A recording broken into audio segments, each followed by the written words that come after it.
vamos a diseccionar con total objetividad un caso fascinante y, os advierto, altamente inusual de disputa doméstica.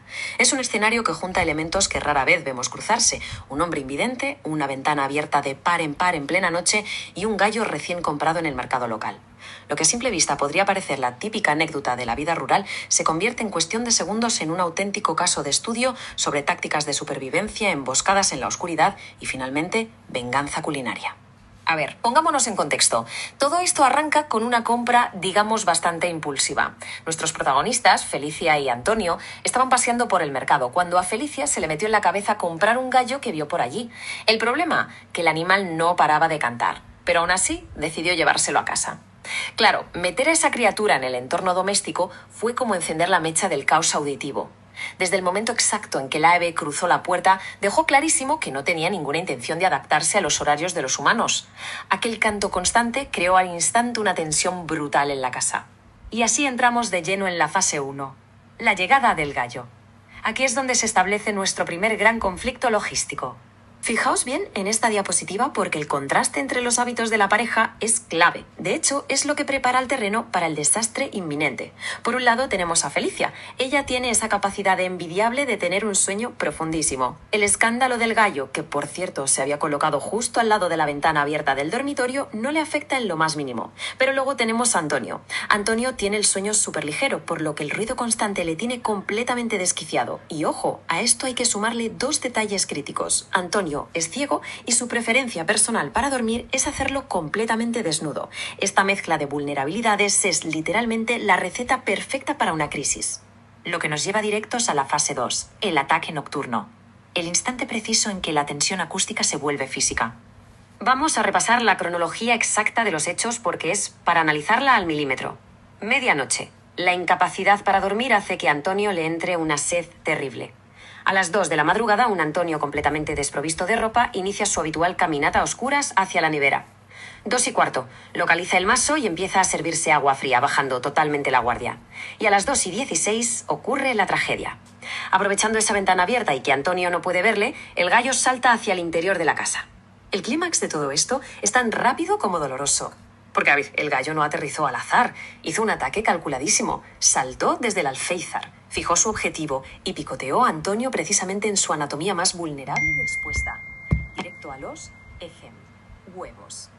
Imaginaos el impacto en esa zona tan desprotegida. Generó un dolor tan agudo y tan por sorpresa que destrozó la tranquilidad de la madrugada en 1000 pedazos.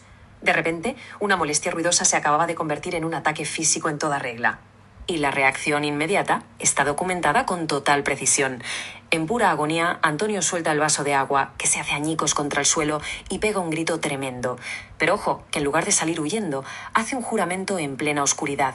Las fuentes citan sus palabras exactas: "No, pero yo te voy a agarrar". Y esta frase es el punto de inflexión psicológico de la historia. Aquí se declaran formalmente las hostilidades entre el hombre y el ave. Pasamos a la fase 3, la búsqueda a ciegas, o como podríamos llamarlo, la desastrosa secuela táctica del ataque. Mirad, esta comparación ilustra a la perfección la absoluta desventaja que tiene Antonio. Analicemos los perfiles tácticos. Antonio no ve, se está moviendo a tropezones, haciendo un montón de ruido, y está ciego de ira. Por el contrario, ¿qué hace el gallo? El gallo tiene visión perfecta en la penumbra, se ha vuelto repentinamente silencioso y se dedica simplemente a esconderse y observar. Es increíble, el bicho que llevaba horas cantando sin parar, de pronto entendió la gravedad del delito que acababa de cometer y optó por el sigilo más absoluto. La búsqueda fue exhaustiva y duró literalmente el resto de la noche. Los registros nos cuentan que Antonio rastreó metódicamente la cocina, tocó detrás de las cortinas, inspeccionó el baño, recorrió toda la sala e incluso se arrastró por debajo de los muebles y de la mesa del comedor. Y durante todo este drama, el gallo mantuvo una disciplina de silencio impecable. Estaba agazapado, viendo a Antonio pasar una y otra vez. Finalmente la fatiga le ganó a la furia. Al amanecer, Antonio tiró la toalla temporalmente y se quedó dormido. Y así llegamos a la fase 4, la trampa y la captura. Amanece y con la mañana viene una revelación táctica importante. Resulta que por la mañana Felicia admite tranquilamente que escuchó todo el calvario. Y claro, esto nos plantea un rompecabezas logístico espectacular. ¿Cómo narices atrapas a un enemigo que se niega a hacer ruido y que encima tiene ventaja visual? La fuerza bruta y correr a ciegas ya vimos que no servían de nada. Había que cambiar la táctica. Tenían que pasar de buscar activamente al gallo a una guerra de desgaste para atraerlo.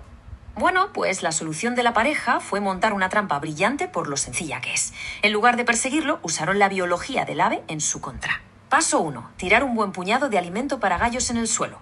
Paso 2. Sentarse a esperar a que el hambre del animal le ganara a su instinto de supervivencia. Y cuando el bicho finalmente asomó la cabeza de su escondite para picotear, llegó el paso 3. Antonio aprovechó que el animal estaba distraído, se lanzó a por él y por fin lo capturó.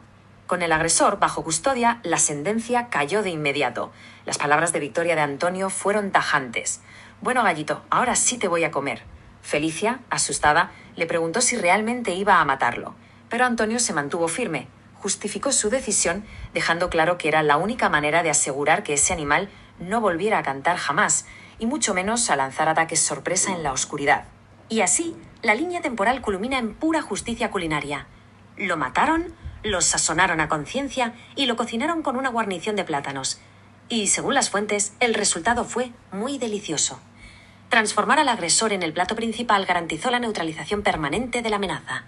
Ese gallo, desde luego, no volvería a cantar, y el descanso nocturno de Antonio quedó totalmente asegurado. Entramos en la recta final de este análisis. Fase 5. La moraleja de la historia.